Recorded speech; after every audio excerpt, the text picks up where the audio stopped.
Hola a todos y bienvenidos a nuestro canal. Hoy vamos a viajar en el tiempo para responder una pregunta que muchos se hacen. ¿Cómo se formó la Biblia que conocemos hoy? ¿Quién decidió qué libros entraban y cuáles? Es una historia fascinante, así que pónganse cómodos. Primero, aclaremos un término clave: ancano. Viene del griego canan, que significa vara de medir o regla. En este contexto, el canon de la Biblia es la lista oficial de libros que se consideran inspirados por Dios y que forman las Sagradas Escrituras. Empecemos con el Antiguo Testamento, o la Biblia hebrea. Su formación fue un proceso gradual que duró siglos. Los libros más antiguos, como la Torá o Pentateuco, los primeros 5 libros, ya eran considerados sagrados alrededor del siglo V a.C. Pensemos en personajes como Esdras y Nehemías, que leían la ley al pueblo de Israel. Para ellos, esos textos ya eran la máxima autoridad. Después vinieron los profetas, como Isaías y Jeremías, y los escritos, que incluyen los Salmos, Proverbios y otros libros. La mayoría de los expertos coinciden en que para el siglo II a.C., la estructura principal del Antiguo Testamento ya estaba bastante definida en el judaísmo. Un punto de inflexión fue la traducción de estos textos al griego, conocida como la Septuaginta, que ayudó a consolidar y difundir esta colección de libros. Aunque existía un consenso general, el debate sobre algunos libros, como Esther o el Cantar de los Cantares, continuó por algún tiempo. Finalmente, se cree que el canon hebreo se cerró oficialmente para el judaísmo rabínico hacia finales del siglo I o principios del segundo después de Cristo, tras la destrucción del segundo templo de Jerusalén. Ahora, pasemos al Nuevo Testamento. Tras la vida, muerte y resurrección de Jesús, sus seguidores, los apóstoles y las primeras comunidades cristianas comenzaron a escribir. Primero surgieron las cartas o epístolas de apóstoles como Pablo, Pedro y Juan.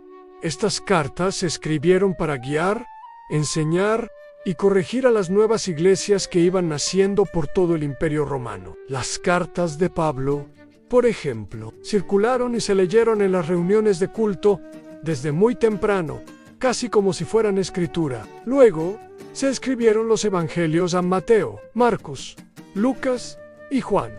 Estos relatos sobre la vida y enseñanzas de Jesús se redactaron en la segunda mitad del siglo I.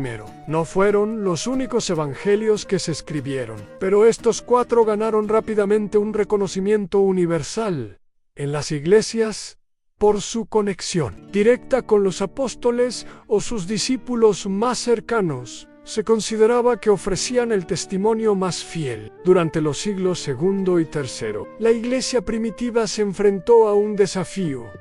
Comenzaron a aparecer muchos otros escritos que afirmaban ser apostólicos, pero que contenían enseñanzas muy diferentes. Esto obligó a los líderes de la iglesia a establecer criterios claros para determinar qué libros eran auténticos. Se basaron en 3 puntos principales.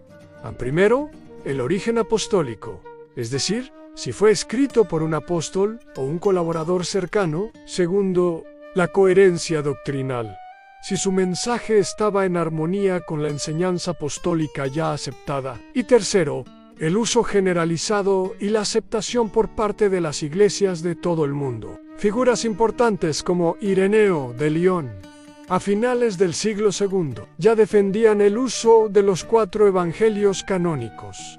Poco a poco, se fueron creando listas de libros aceptados. Una de las más antiguas que tenemos es el Fragmento Muratoriano, de finales del siglo II, que ya menciona la mayoría de los libros del Nuevo Testamento que usamos hoy. El momento decisivo llegó en el siglo IV. En el año 367, Atanasio, el obispo de Alejandría, escribió una carta de Pascua a sus iglesias donde enumeraba los 27 libros del Nuevo Testamento que conocemos actualmente. Esta es la primera vez que vemos la lista exacta, tal como la tenemos hoy. Poco disputes, varios concilios, como el de Hipona en el 393, y el de Cartago en el 397. Confirmaron oficialmente esta lista para la Iglesia Occidental. La Iglesia Oriental tardó un poco más en aceptar universalmente algunos libros, como el Apocalipsis,